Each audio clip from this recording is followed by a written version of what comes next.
Alors bonjour chers amis, François, expert de yoga et de méditation. Alors aujourd'hui je voulais vous parler des différentes voies qui mènent au yoga. Alors écoutez bien ce que je dis, les différentes voies qui mènent au yoga. Je vais vous répéter ça tout à l'heure, vous allez comprendre pourquoi c'est très différent des questions qui se posent habituellement de ce genre où on dit quel type de yoga pratiquez-vous, quel style de yoga pratiquez-vous. Je vais vous expliquer en quoi ça c'est véritablement un non-sens. Et donc je vais vous parler de la première voie qui mène au yoga, qui est le karma yoga, donc le yoga de l'action désintéressée.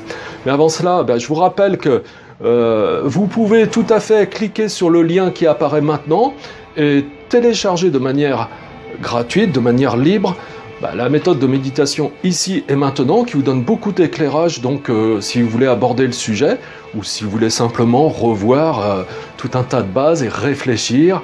Donc vous avez un livret de 23 pages que vous avez en accès libre ici. Profitez-en, vous cliquez sur le lien, vous êtes ensuite redirigé vers une page où vous avez juste votre prénom et votre adresse email à remplir et ensuite vous serez redirigé vers la page de téléchargement. Voilà. Ceci étant, donc, revenons à notre sujet. Donc, la première voie qui mène au yoga, il y en a 4, et la première dont je voulais vous parler aujourd'hui, c'était celle du karma yoga. Donc, c'est le yoga de l'action désintéressée, c'est-à-dire quoi? C'est-à-dire que toutes les actions que l'on produit, on les ramène au divin. Et pour les ramener au divin, on en fait l'offrande. Et on en fait l'offrande à tous les êtres, sans exception, qui emplissent l'espace, dans tout l'univers, dans l'univers tout entier jusqu'aux confins de l'espace.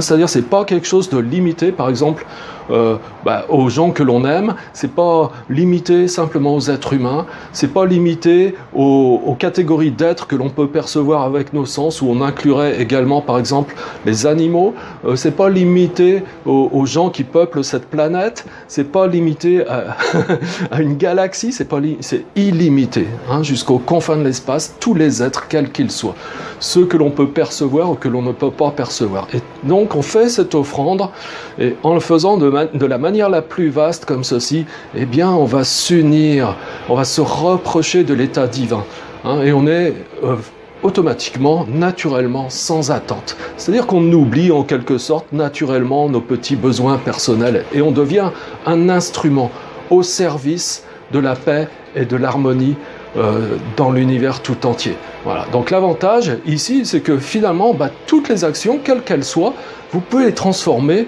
en pratique, en actions, donc qui sont là pour vous diriger sur le chemin du yoga de manière correcte.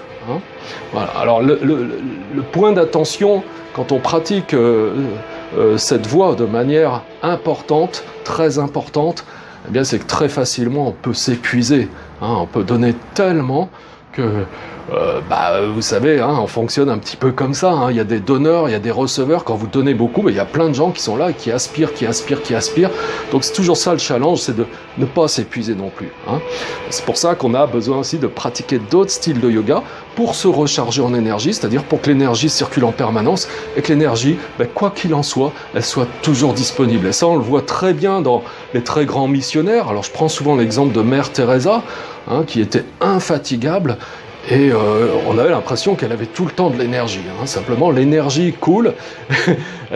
Donc c'est une très très très grande karma yogini.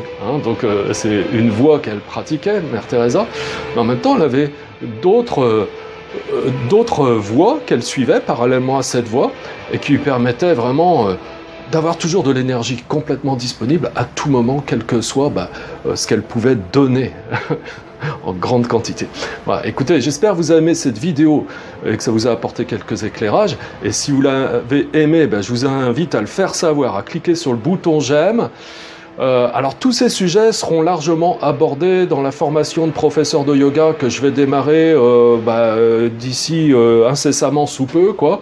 Donc si vous êtes intéressé par cette formation, je vous fais apparaître une fenêtre maintenant aussi sur laquelle vous pouvez cliquer et vous aurez un formulaire à remplir, donc on le recevra et on saura que vous postulez pour faire partie du premier groupe que l'on formera en quantité limitée. Donc si vraiment vous êtes intéressé, n'hésitez pas, cliquez sur ce lien et envoyez-nous tout ça. Voilà. De la même manière, si ce n'est pas encore fait, c'est-à-dire si vous n'êtes pas encore abonné à cette chaîne, faites-le maintenant, ça vous permet en temps réel de savoir quand je sors une nouvelle vidéo, de pouvoir en profiter, voilà, pour vous permettre de bâtir une philosophie de vie vraiment solide sur laquelle vous pouvez vous appuyer pour avancer et être plus heureux dans votre vie et répandre ça autour de vous. Voilà, et partagez cette vidéo avec le plus grand nombre sur vos réseaux sociaux. Merci, merci, merci de m'aider et de faire ainsi. Voilà, et je vous dis à bientôt pour la vidéo suivante. Au revoir mes amis.